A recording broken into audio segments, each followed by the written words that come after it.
రసమయ్య బాలకిషన్కి ఈ సబ్జెక్టు తెలియదు, కానీ దీని జీవితానికి ఎట్లా అనుసంధానం చేయొచ్చో తెలిసిన వ్యక్తి మా రసమయ్య బాలకిషన్ గారు. మనిషి బతకడానికి ఆక్సిజన్ ఎంత ఇంపార్టెంటో ఈ సమాజం అభివృద్ధి చెందడానికి ఆయిల్ కూడా అంత ఇంపార్టెంట్ రోల్ ఉంది అని చెప్పి ఒకటే సెంటెన్స్లో దాని గొప్పతనం చెప్పింది. పాట పాడిండు. నేను చిన్న పిల్లగానప్పుడు ఒకసారి ఒక పాట విన్నా మా ఊర్లో. రక్తంతో నడుపుతాను రిక్షాను, నా రక్తమే నా రిక్షకు పెట్రోలు అన్నప్పుడు చిన్న పిల్లగాని నాకు అర్థం కాలే. ఈ రిక్షాకు పెట్రోల్ అంటే ఏంటో నాకు అర్థం కాలే. అప్పుడు పెట్రోల్ ఎక్కడ పోసుకుంటారో అని నాకు తెలియదు. కానీ ఆ రిక్షాకు పెట్రోల్ అనేది తన చెమట సుక్కలతోని ఈ పెట్రోల్గా మార్చి నేను రిక్షా నడిపిస్తా అన్నటువంటి ఒక పాటను నేను విన్నప్పుడు, మీకు శ్రమ అవసరం లేదు, మీ చెమట సుక్కల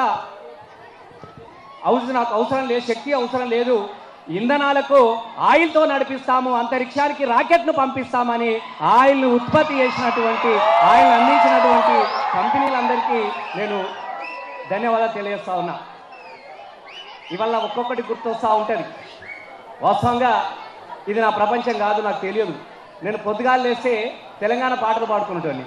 అరే పొద్దుగాలనే నిద్దురలేసే బాల సంతుల శంఖము చూడు, అరే పొద్దుగాలనే నిద్దురలేసే బాల సంతుల శంఖము చూడు, సంబుర బుర్రల తందన తన బల్గురి కొండయ్య బుర్ర కథలు దేహల్లాగే నాము అంటూ పాకిరు సాబుల దీవెన దేకో, వంగి వంగి దండం పెట్టే గంగిరెద్దుల రంగులు చూడు, గంగిరెద్దుల రంగులు జజ్జన కదే రద్దన కదా, అరే డప్పుల మీద దరువులు చూడు, డప్పుల మీద దరువులు చూడు, చల్ తిను మారు దెబ్బలు చూడమ్మో తిరొక్క దరువులోయమ్మో, తిను మారు దెబ్బలు చూడమ్మో తిరొక్క దరువులోయమ్మో, ఆటపాటల పల్లోయమ్మ,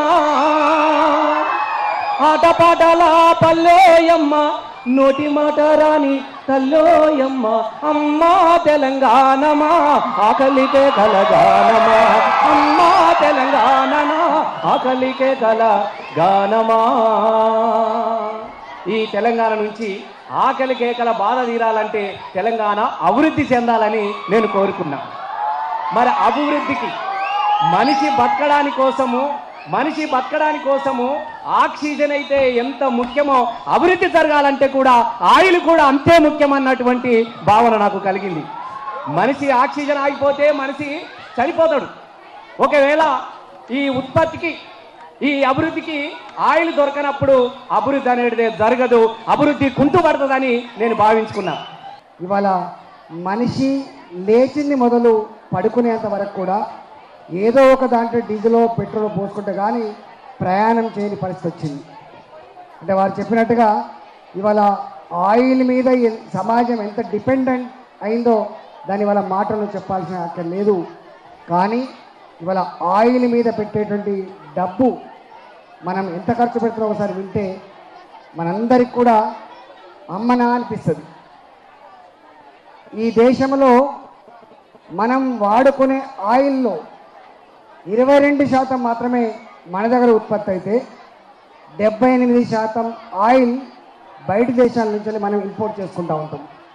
దాదాపుగా 7 లక్షల కోట్ల రూపాయలు ప్రతి సంవత్సరం మనకు విదేశీ మారక ద్రవ్యాన్ని ఇచ్చేటువంటి దౌర్భాగ్య పరిస్థితి మన దేశంలో ఉంది. డబ్బు నీదే కావచ్చు, కారణం నీదే కావచ్చు, కానీ దాని ద్వారా సమాజానికి మిగిలిన విషాదం ఎంతో ఆసక్తి చేసుకునేటువంటి ఆస్కారం మేధావి వర్గంలో ఉండాలి. సమాజం పట్ల అవగాహన ఉన్నటువంటి ప్రతి ఒక్కరు ఆలోచించుకోవాలి.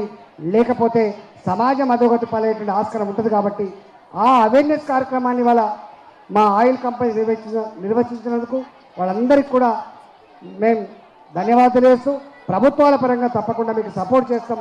ఈ కార్యక్రమాన్ని గ్రామస్థాయిలో తీసుకోవడానికి ప్రభుత్వ పరంగా కూడా ప్రయత్నం చేస్తామని చెప్పి మనం చేస్తూ మీ అందరికీ శుభం కలగాలని చెప్పి ఆశిస్తూ సెలవుస్తున్నా. జై తెలంగాణ. అన్నట్టుగా అది మతిమార్ప, అహంకారమా, పెత్తందారి ధోరణ?